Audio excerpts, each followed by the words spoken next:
आज हम डिस्कस करेंगे वॉकिंग के बेनिफिट्स। हम सभी अपनी सेहत के लिए वॉक करना चाहते हैं और बहुत लोग रेगुलरली वॉक करने जाते भी होंगे, पर ज़्यादा करके देखा गया है कि ये जो वॉकर्स होते हैं वो मैक्सिमम मॉर्निंग वॉक करते हैं। मैं भी लोधी गार्डन में डेली वॉक पे जाता हूँ और मुझे वहाँ सब मॉर्निंग वॉक में वॉक करते दिखते हैं, पर जब उनसे बात करता हूँ तो पता लगता है कि वो मैक्सिमम वॉक मॉर्निंग में ही करते हैं, आफ्टरनून और इवनिंग में बिल्कुल भी वॉक नहीं करते हैं। वो अपने पूरे 10,000 स्टेप कोशिश करते हैं कि मॉर्निंग वॉक में ही कंप्लीट हो जाए और उनको उसका पूरा बेनिफिट मिल जाए और उनको इससे एक सेंस ऑफ अचीवमेंट भी मिलती है कि हमने 10,000 स्टेप कर लिए। और कोई कोई तो 15,000 20,000 स्टेप तक भी जाते हैं, पर उसका नुकसान भी है। अगर आप इतने स्टेप्स एक बार में करोगे, 10,000 स्टेप, 15,000 स्टेप, तो जाहिर सी बात है कि आपके घुटनों पे उसका असर होगा। और हमने इतने सालों के अनुभव से देखा है कि जिन लोगों ने भी इस तरह की इंटेंसिव वॉक की है every day in the morning, minimum 10,000 steps complete करने हैं, तेज़ चलना है, बहुत चलना है, ज़्यादा चलना है, उनके घुटने खराब हुए। अब हम यहाँ पे डिस्कस करेंगे क्या हम वॉक को डिवाइड करके कुछ ज़्यादा फ़ायदा उठा सकते हैं। Yes, definitely. अगर हम वॉक को डिवाइड करें तो हमको उसका ज़्यादा बेनिफिट मिलेगा। अगर हम 6,000 स्टेप मॉर्निंग में चलें और 2,000 स्टेप लंच के बाद चलें और 2,000 स्टेप्स डिनर के बाद चलें तो हमें इसका मैक्सिमम बेनिफिट मिलेगा। क्योंकि सुबह के 6,000 स्टेप में जब हम चलते हैं, ब्रिस्क वॉक करते हैं और अपने दोस्तों के साथ वॉक करते हैं, तो उस टाइम पे हमारी बॉडी के अंदर एंडोर्फिन्स तेज चलने से और सेरोटोनिन दोस्तों के साथ घूमने से पैदा होते हैं, जिसके कारण पूरे दिन हम एक अच्छे मूड में और एक अच्छे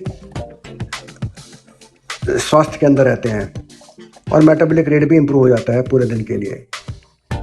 ये एक अच्छी बात है, पर अगर हम 6 स्टेप पे उसको रोक दें तो मेरे मानना है कि वो आपके लिए बेनिफिट रहेगा। क्योंकि लंच और डिनर में वॉक करने के बाद बहुत बेनिफिट होते हैं जिनको मैं बताना चाहूँगा। पहला बेनिफिट होता है मील्स के बाद वॉक करने से इम्प्रूव्ड डाइजेशन। अगर हम लंच के बाद वॉक करते हैं तो उससे हमारे बॉडी के अंदर bloating, constipation, acid reflux, upset stomach, ये सब चीज़ें जो हैं वो ख़त्म हो जाती हैं। क्योंकि मोशन के कारण बॉडी में जो मूवमेंट मिलता है फूड को और डाइजेशन में जो इम्प्रूवमेंट मिलती है मेटाबॉलिक रेट के इम्प्रूव होने से, उनके कारण ये प्रॉब्लम चली जाती है और इंडाइजेशन की प्रॉब्लम बॉडी से निकल जाती है। दूसरा है हार्ट रिस्क की प्रॉब्लम। जब अच्छी वॉक करते हैं मूड अच्छा होता है और फूड ठीक से डाइजेस्ट हो जाता है, एक्सेस ब्लड शुगर नहीं बनती है, तो हार्ट की प्रॉब्लम भी नहीं आती है। हमारी कार्डियोवैस्कुलर हेल्थ अच्छी रहती है, ऑक्सीजन कंजम्पशन ठीक रहती है, हार्ट बर्न नहीं होता है, हार्ट अटैक नहीं होता है, कोई स्ट्रोक की प्रॉब्लम नहीं होती है। इन सब चीज़ों का बहुत फ़ायदा मिलता है अगर हम मील्स के बाद वॉक करते हैं। और तीसरा है it regulates the blood glucose levels. क्योंकि जो हमारी शुगर जो हमने क्रिएट करी है मील से, वो बॉडी में कहीं ना कहीं तो एब्जॉर्ब होगी, और उसको एब्जॉर्ब होने की दो सबसे बड़ी साइट्स हैं, मसल्स एंड लीवर। अगर मसल्स और लीवर में ग्लाइकोजन भरा रहेगा, हम कोई मूवमेंट नहीं करेंगे, कोई एक्सरसाइज नहीं करेंगे, तो फिर वो शुगर कहाँ पे डिपॉजिट होगी? नेचुरली वो फिर हमारे ब्लड में रहेगी और इंसुलिन रेजिस्टेंस भी पैदा करेगी और हायर ब्लड ग्लूकोज पैदा होगा, जिसके कारण हम डायबिटीज़ के शिकार बनेंगे। तो अगर हम रेगुलरली वॉक करते हैं, इसको आप ऐसा समझ लीजिए जैसे डायबिटिक लोग एक मेटफॉर्मिन मेडिसिन लेते हैं आफ्टर मील्स, ये उस तरह की मेटफॉर्मिन है, नेचर की दी मेटफॉर्मिन है।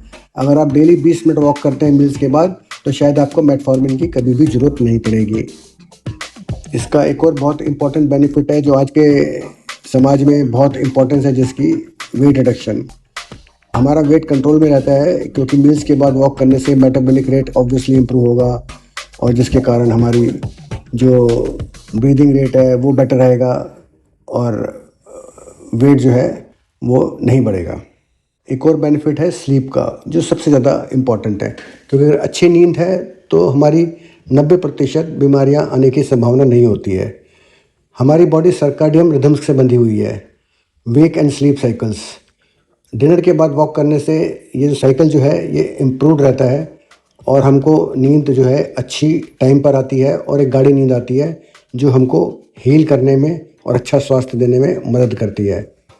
तो अब इस सब का निष्कर्ष ये है कि हमको डेली 6000 स्टेप चलने हैं मॉर्निंग में, 2000 स्टेप्स चलने हैं लंच के बाद और 2000 स्टेप्स चलने हैं डिनर के बाद। इससे आपकी हर तरह की ज़रूरतें पूरी होती हैं, आपके अच्छे हार्मोन्स पैदा होते हैं, आपका हार्ट कंट्रोल में रहता है, आपकी ब्लड ग्लूकोज कंट्रोल में रहता ही है, आपका डाइजेशन बेटर रहता है, आपकी स्लीप अच्छी रहती है और इस तरह के हर तरह के सेहत के लिए अच्छे फ़ायदे रहते हैं। तो बहुत ही सिंपल एक्सरसाइज है, पर अगर ढंग से करें, 3 टाइम करें, तो ये हमको इमेंस बेनिफिट देती है for our longevity and good health.